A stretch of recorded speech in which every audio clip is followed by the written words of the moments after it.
A few words because let me apologize to all of the honorees. I have to leave right after I speak. Why? One, because as you know, yesterday they fired thousands of HHS workers, and they also have stopped all of these grants. And one of the grants that they've stopped, which is close to my heart, is Head Start grants. And what I heard from my beloved Bedford-Stuyvesant is centers are closing. Region 2, which covers New York, is closed. All of the workers in Region 2, again, that covers Head Start, have been fired, terminated. The HEAP grants for individuals who need assistance with heat during the winter, that has been dismantled. So I've got to rush back to the office because you know that there's nothing more close to my heart than a lawsuit. And so you tell Donald Trump the lawsuit's coming. It's just a matter of hours, it's coming. And so it's great to be in here amongst so many friends and so many kindred spirits to promote a modern civil rights agenda, an agenda that includes one standard of justice for all people and social equity for all communities. There is something powerful than being in a room full of dynamic and change-making women, because as we all know that there's nothing more dangerous than a woman with a made-up mind, and my mind is made up. Women who have stepped into their power, women who show up, speak up, and fight back, not just for themselves, but for their families, their communities, and future generations. Women who know that progress is not promised, but fought for. Our nation, as imperfect as it is, was brought into the modern world, the very concept of equality under the law. We were founded as a nation of laws, where each and every citizen would be protected by the law, but also would be subject to it, and that includes the President of the United States.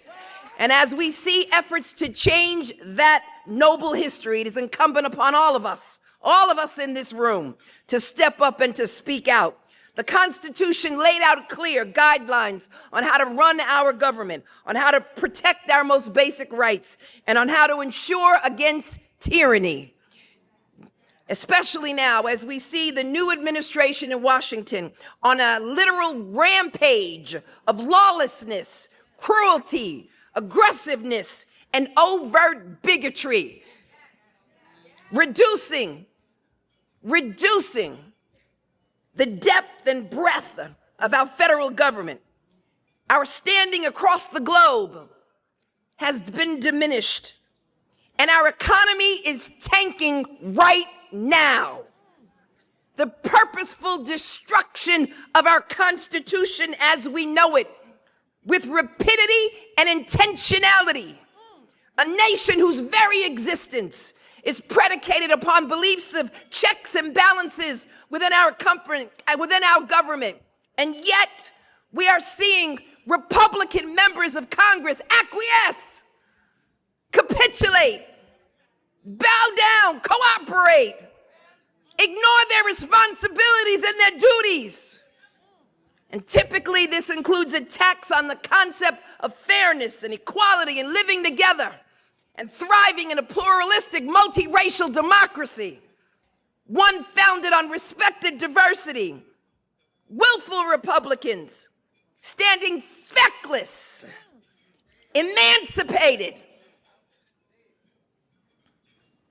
The Trump administration is systematically dismantling fought civil rights gains at the United States Supreme Court, demanding states throughout this country erase our authentic experiences as Black Americans from school textbooks and from museums and cultural institutions all across this country.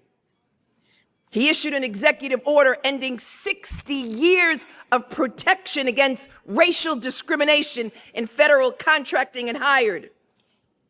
In DOJ, he purged the database that tracked federal police misconduct, erasing the records of all police terminations, abuse, and civil rights violations. The administration announced recently that HUD, Housing and Urban Development, is cutting the program that fights home appraisal bias. The United States Department of Agriculture suspended the college scholarship program from students from rural and underserved backgrounds who attend HBCUs. The administration recently announced it will no longer require federal contractors to uphold government prohibitions against segregation in the workplace. And he's erasing the public display of Black war heroes in public places of honor and respect throughout our military.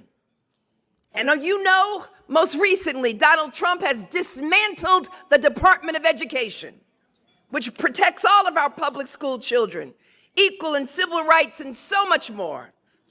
And have we seen just yesterday and most recently the purging of the federal government, which disproportionately impacts Black women and women in particular.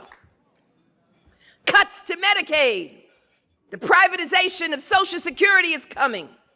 And last week, Trump announced the anticipated voter protection bill, the SAVE Act, which is nothing more than a voter suppression bill, risking the disenfranchisement of millions of eligible citizens. And let's not forget the fear that's gripping immigrants who have fallen in my arms, afraid of going to school, going to work, going to church, going to court. And this chaos, this disruption is deliberate. It's an attempt to demoralize you and to wear you down.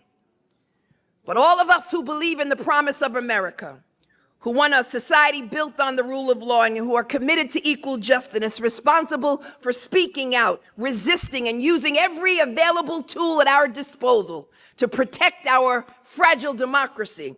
And I can think of no better partner than with Nan and I and a coalition of attorneys general, 23 of us strong all across this nation. We've been working to fight and defend America's rights from the onslaught by the Trump administration, to oppose the manipulation and the reinterpretation of our laws and our Constitution, and we have been winning.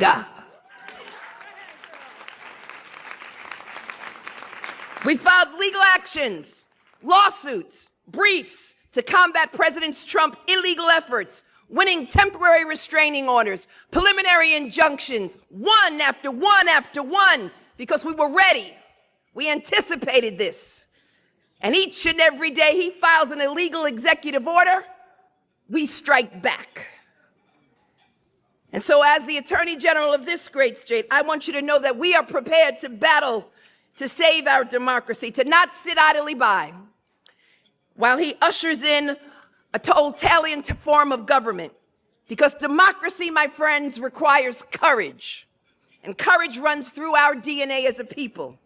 And we may encounter defeats, but we will not be defeated. So in the spirit of our ancestors, Harriet Tubman, Sojourner Truth, Ida B. Wells, and Hazel Dukes, we will not bow, we will not break, and we will not bend. We will be fearless and fight on, because we are fighting a righteous and a noble cause, because fighting is part of our history. It's part of our story.